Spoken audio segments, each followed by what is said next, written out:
At sinalita ng Panginoon kay Moises at kay Aaron na sinasabi, ang mga anak ni Israel ay magsisitayo bawat lalaki sa siping ng kanyang sariling watawat na may tanda ng mga sangbahayan ng kanyang mga magulang. Sa tapat ng tabernakulo ng kapisanan ay tatayo sila sa palibot.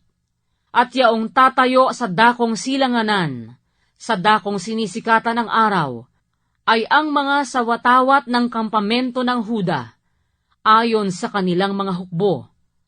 At ang magiging prinsipe sa mga anak ni Huda ay sina Ason na anak ni Aminadab. At ang kanyang hukbo ay yaong nangabilang sa kanila ay 74,600. At yaong magsisitayo sa siping niya ay ang lipi ni Isakar. At ang magiging prinsipe sa mga anak ni Isakar ay si Natanael na anak ni Suwar.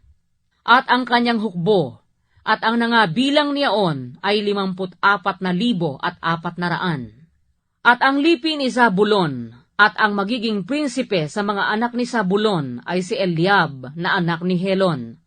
At ang kanyang hukbo at ang nangabilang niyaon ay 57,400. Lahat ng nangabilang sa kampamento ng Huda ay 186,400. Ayon sa kanilang mga hukbo, sila ang unang magsisisulong. Sa dakong timugan ay malalagay ang watawat ng kampamento ng Ruben, ayon sa kanilang mga hukbo. At ang magiging prinsipe ng mga anak ni Ruben ay si Elisur na anak ni Sedeur. At ang kanyang hukbo at ang nangabilang niyaon ay 46,500.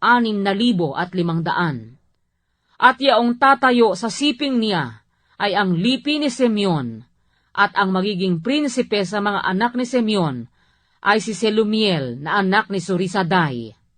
At ang kanyang hukbo at yaong nangabilang sa kanila ay 59,300. At ang lipi ni Gad at ang magiging prinsipe sa mga anak ni Gad ay si Eliasap na anak ni Rehuel. At ang kanyang hukbo at yaong nangabilang sa kanila ay 45,650.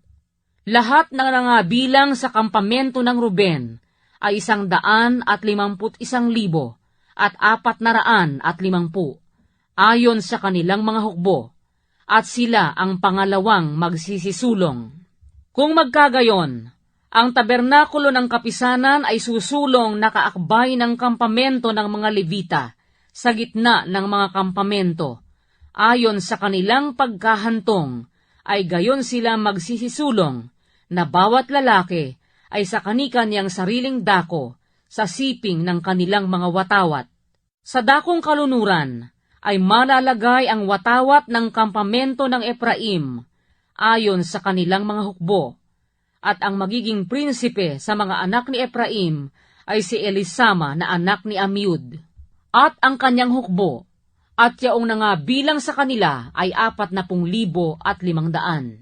At sa siping niya ay malalagay ang lipi ni Manases, at ang magiging prinsipe sa mga anak ni Manases ay si Gamaliel na anak ni Pedasur.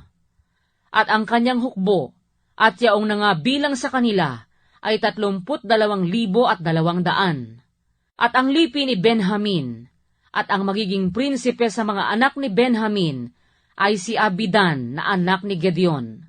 At ang kanyang hukbo at yaong nangabilang sa kanila ay 35,400.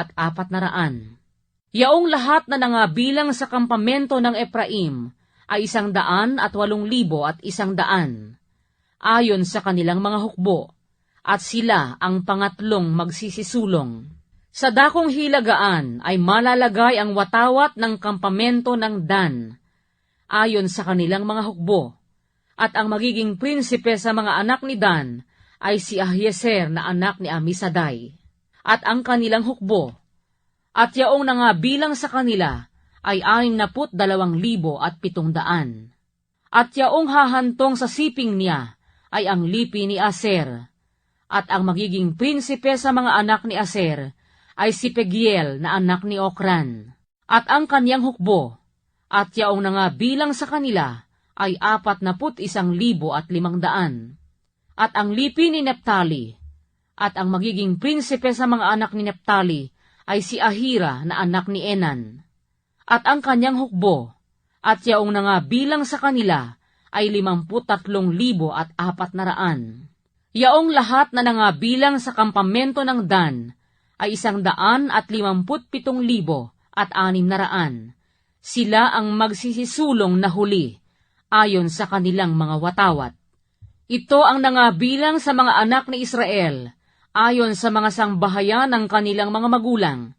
Yaong lahat na nangabilang sa mga kampamento, ayon sa kanilang mga hukbo, ay 603,550.